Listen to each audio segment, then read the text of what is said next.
Damai sejahtera dalam Kristus. Selamat datang saudara-saudari kekasih dalam Kristus dalam pembahasan Bible Teaching Series dari GBI Ebenezer Jakarta.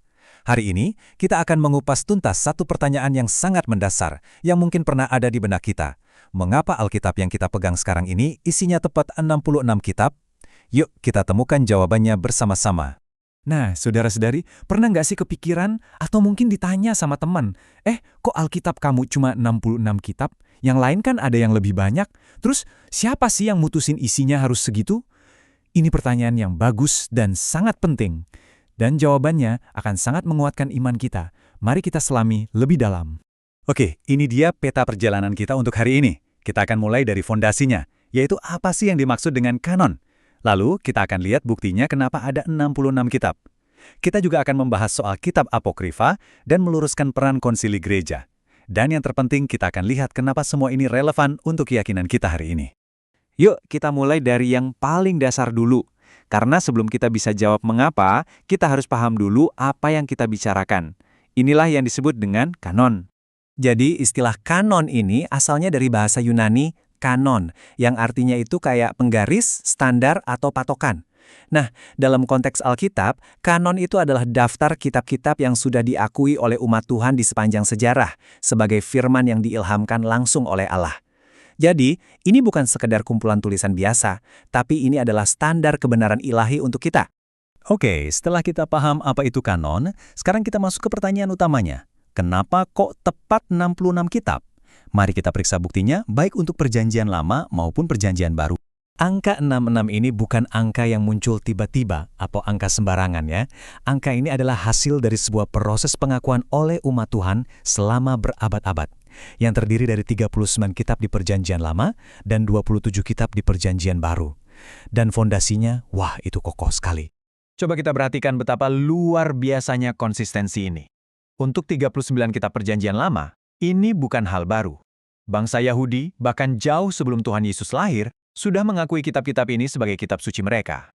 Dan yang paling penting, Tuhan Yesus sendiri dan para rasul mengutipnya sebagai firman Allah. Lalu untuk 27 kitab perjanjian baru, jemaat mula-mula juga langsung kalau tulisan para rasul ini punya otoritas ilahi. Mereka bahkan menganggapnya setara dengan kitab suci perjanjian lama.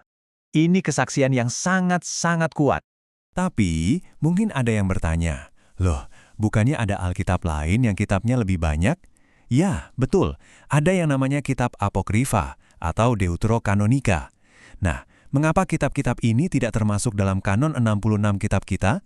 Yuk kita bedah alasannya. Ada 4 alasan utama yang sangat kuat. Pertama, dan ini kuncinya, orang Yahudi sebagai penjaga asli kitab suci perjanjian lama tidak pernah mengakui kitab-kitab ini. Kedua, Tuhan Yesus dan para rasul tidak pernah sekalipun mengutipnya sebagai firman Allah. Ketiga, ada beberapa ajaran di dalamnya yang agak berbeda dan bahkan bertentangan dengan ajaran di 66 kitab lainnya.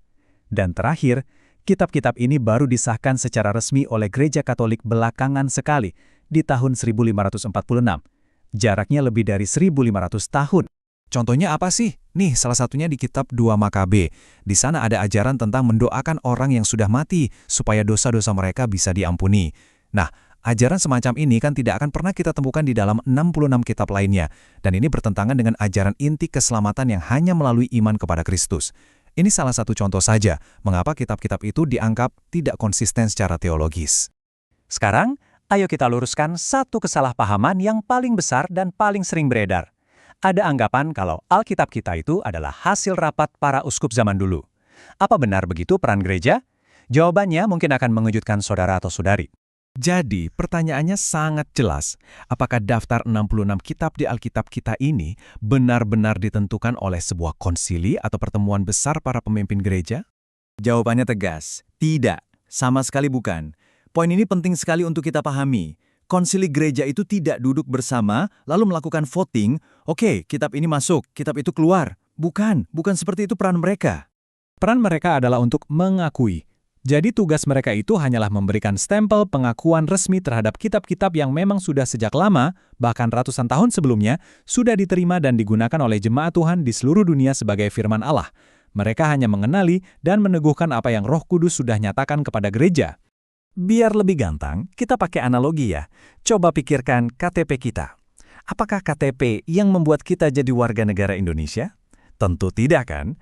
Kita sudah jadi WNI sejak kita lahir. KTP itu hanyalah sebuah dokumen resmi yang mengakui dan mengesahkan status yang sudah kita miliki. Nah, persis seperti itulah hubungan antara konsili gereja dan kanon Alkitab. Atau analogi lainnya, bayangkan kita lagi di konser penyanyi favorit kita. Begitu dia mulai bernyanyi, kita langsung tahu kan itu suara aslinya? Kita tidak perlu panitia naik ke panggung dan mengumumkan, baiklah kami memutuskan bahwa ini adalah suara penyanyi yang asli. Aneh sekali kan? Suaranya itu sendiri yang membuktikan keasliannya. Demikian pula, firman Tuhan punya suara yang khas, yaitu kuasa Roh Kudus, yang dikenali oleh domba-dombanya. Seorang ahli perjanjian baru terkemuka, Bruce Metzger, merangkumnya dengan sangat indah. Gereja tidak menciptakan kanon, gereja hanya mengenali, mengakui, mengumpulkan, dan menyimpan kitab-kitab yang sejak awal telah diilhamkan dan berotoritas. Jadi jelas sekali ya, gereja hanya mengenali, bukan menciptakan. Jadi setelah tahu semua sejarah ini, apa artinya semua ini bagi kita hari ini? Mengapa hal ini begitu penting untuk iman kita sebagai orang percaya? Nah, ini bagian praktisnya buat kita semua. Pertama, bacalah Alkitab Anda dengan keyakinan yang penuh.